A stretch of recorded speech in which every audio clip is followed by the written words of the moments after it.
नमस्कार। चलिए आज निकलते हैं एक बहुत ही स्वादिष्ट सफर पर, सीधे बिहार की गलियों में, वहाँ के लजीज पकवानों की दुनिया में।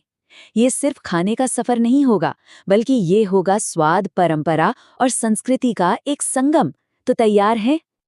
अच्छा, चलिए एक मज़ेदार सवाल से शुरू करते हैं। जब भी हम किसी शहर या राज्य के बारे में सोचते हैं ना, तो अक्सर कोई ना कोई खास डिश दिमाग में आ ही जाती है ना? जैसे पंजाब कहें तो सरसों का साग, दक्षिण भारत कहें तो डोसा। तो ज़रा सोचिए, बिहार का नाम सुनते ही सबसे पहले कौन सी डिश याद आती है? अगर दिमाग में लिट्टी चोखा आया है तो बिल्कुल सही सोचा। ये सिर्फ एक पकवान नहीं है, ये तो बिहार की पहचान है। इसका वो मिट्टी से जुड़ा थोड़ा स्मोकी सा स्वाद और एकदम अनोखा अंदाज, सच कहूं तो यही इसे बिहारी खाने का असली हीरो बनाता है। तो आज के हमारे मेन्यू में क्या क्या है? देखिए, सबसे पहले हम बिहार के सबसे मशहूर पकवान से शुरू करेंगे। फिर चखेंगे कुछ चटपटे स्नैक्स। उसके बाद बारी आएगी मेन कोर्स की, और आखिर में कुछ मीठे के साथ इस मज़ेदार सफ़र को ख़त्म करेंगे। तो चलिए, सबसे पहले बात करते हैं उस डिश की जो बिहार की शान है। मतलब आखिर लिट्टी चोखा में ऐसा क्या खास है जो ये इतना पॉपुलर है? आइए पता लगाते हैं। तो ये लिट्टी चोखा है क्या चीज? देखिए, इसे दो हिस्सों में समझिए। एक तरफ है लिट्टी। ये गेहूं के आटे की गोलियां होती हैं जिनके अंदर भरा होता है भुने हुए चने के आटे यानी सत्तू का चटपटा मसाला। फिर इन्हें धीमी आंच पर कोयले पर सेका जाता है, जिससे एक बड़ी सौंधी सी खुशबू आती है।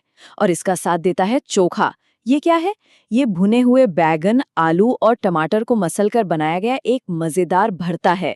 और जब ये दोनों साथ में मुंह में जाते हैं ना, तो बस स्वाद का धमाका हो जाता है।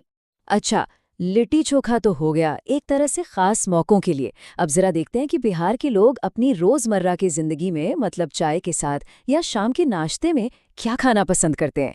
यहाँ की गलियां में तो भाई स्वाद की एक अलग ही दुनिया है।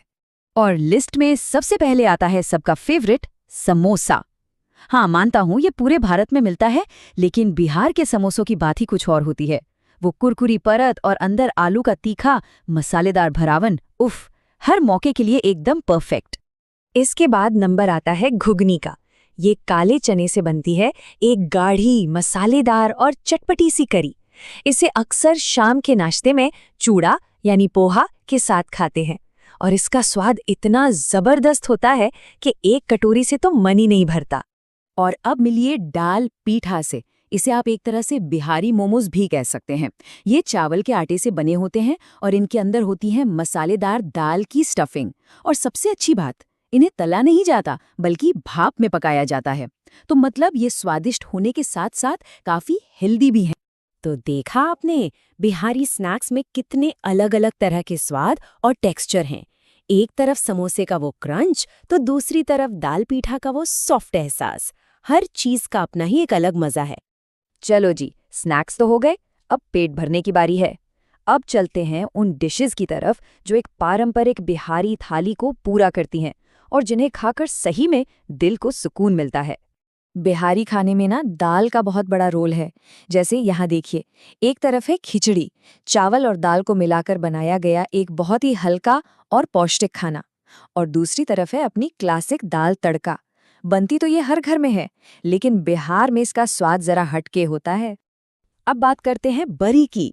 यहाँ दो तरह की बरी बहुत फेमस है, खाही बरी और कढ़ी बरी। अब दोनों में ही दाल के पकौड़े होते हैं जिन्हें दही से बनी खट्टी तीखी ग्रेवी में डुबोया जाता है। स्वाद में थोड़ा बहुत फर्क होता है, लेकिन सच बताऊं, दोनों ही खाने में लाजवाब और बहुत ही कंफर्टिंग होते हैं। और लिट्टी वाला सत्तू याद है? वो सिर्फ लिट्टी में ही नहीं, पराठों में भी इस्तेमाल होता है। ये है सत्तू पराठा।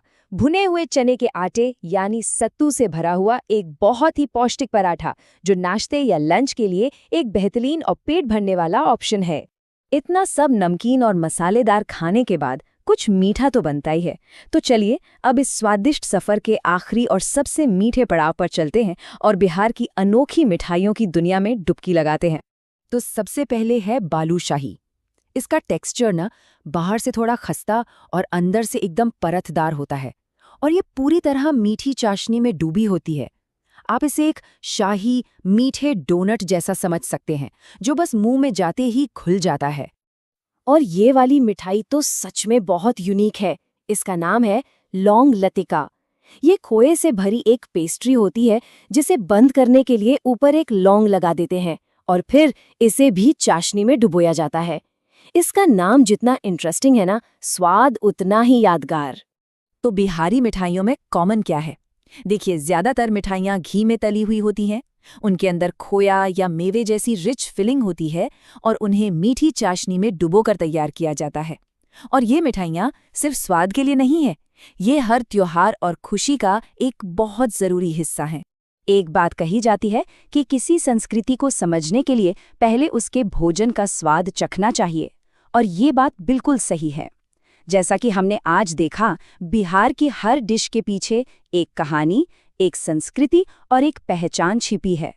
किसी जगह को सच में समझना होना तो सबसे पहले वहाँ का खाना चखना चाहिए। तो आखिर में सवाल ये उठता है कि बिहारी व्यंजन हमें कौन सी कहानी सुनाते हैं? मेरे ख्याल से ये कहानी है सादगी की, जमीन से जुड़े रहने की और भरपूर स्वाद की। ये उन लोगों की कहानी है जो साधारण सी चीज़ों को भी अपने प्यार और हुनर से कुछ बहुत ही असाधारण बना देते हैं। और शायद यही बिहारी खाने की असली खूबसूरती है।